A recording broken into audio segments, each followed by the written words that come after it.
الحمد للہ رب العالمین والصلاة والسلام علی سید المرسلین اما بعد۔ ایک بھائی سوال کرتے ہیں، کیا مرد اپنے آئی بروز کاٹ سکتے ہیں، یعنی ابرو کے بال کاٹ سکتے ہیں، اور دونوں ابرو کے مابین فاصلہ پیدا کر سکتے ہیں اگر دونوں کے بال آپس میں جڑ گئے ہوں اور بہت موٹے ہوں؟ تو اس سلسلے میں گزارش یہ ہے کہ نبی صلی اللہ علیہ وسلم ایک حدیث میں فرماتے ہیں، جسے امام بخاری، مسلم، ابو داؤد اور ابن ماجہ وغیرہ نے روایت کیا ہے۔ عبداللہ ابن مسعود رضی اللہ عنہ کہتے ہیں کہ اللہ کے رسول علیہ الصلوۃ نے لعنت فرمائی ہے ان عورتوں پہ جو چہرے کی جلد پر سرمے یا سیاہی سے تل وغیرہ بناتی ہیں، اور جو چہرے کی جلد پر سرمے یا سیاہی سے تل وغیرہ بنانے کا مطالبہ کرتی ہیں۔ ایسے ہی اللہ کے رسول علیہ الصلوۃ نے اعلان فرمائی ہے ان عورتوں پہ جو اپنے سر کے بالوں میں دوسرے بال جوڑ لیتی ہیں، اور ان پہ بھی جو دوسری عورت سے یا دوسرے مرد سے یہ مطالبہ کرتی ہیں کہ ہمارے سر کے بالوں میں دوسرے بال جوڑے جائیں۔ اور ایسے ہی نبی علیہ الصلوۃ نے اعلان فرمائی ہے ان عورتوں پہ جو حسن و جمال کی خاطر اپنے دانتوں میں فاصلہ پیدا کر لیتی ہیں۔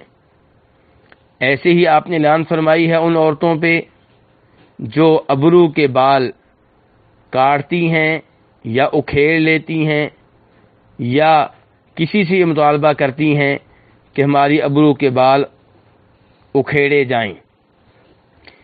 اس حدیث میں عبداللہ ابن مسعود رضی اللہ عنہ کہتے ہیں کہ نبی علیہ السلام نے فرمایا المغیرات لخلق اللہ، یہ سب جو ہیں یہ اللہ کی تخلیق کو تبدیل کرنے والی ہیں۔ اب نبی علیہ السلام کی اس حدیث پہ غور کیا جائے تو آپ نے ان تمام کاموں سے عورتوں کو روکا ہے، اور آخر میں فرمایا کہ یہ کام کرنے والی عورتیں اللہ کی تخلیق میں تبدیلی کرنے والی ہیں۔ تو پتہ یہ چلا کہ ان کا جرم یہ ہے کہ انہوں نے اللہ کی تخلیق میں تبدیلی کرنے کی کوشش کی ہے۔ یہ جرم اگر عورتیں کریں تب بھی غلط ہے، اور اگر مرد کریں تو تب بھی یہ وہی جرم بنتا ہے جو عورتوں کے سلسلے میں بنتا ہے، اور تب بھی غلط ہے۔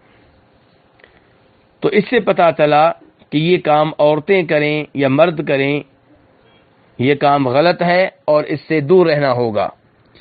اور یہاں پہ یہ بات ذہن میں رہے کہ شریعت جو عورت سے یہ مطالبہ کرتی ہے کہ وہ اپنے خاوند کے لیے خوبصورت بن کر رہے، جب اسے ان چیزوں کی اجازت نہیں ہے تو مردوں کو اس چیز کی اجازت کیسے ہو سکتی ہے؟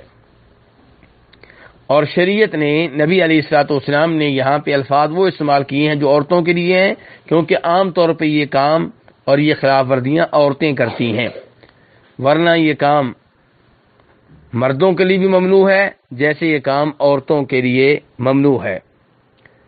اب رہا یہ معاملہ کہ دونوں آنکھوں کی ابرو کے مابین فاصلہ قائم کرنا، تو اس سے بھی گریز کرنا چاہیے۔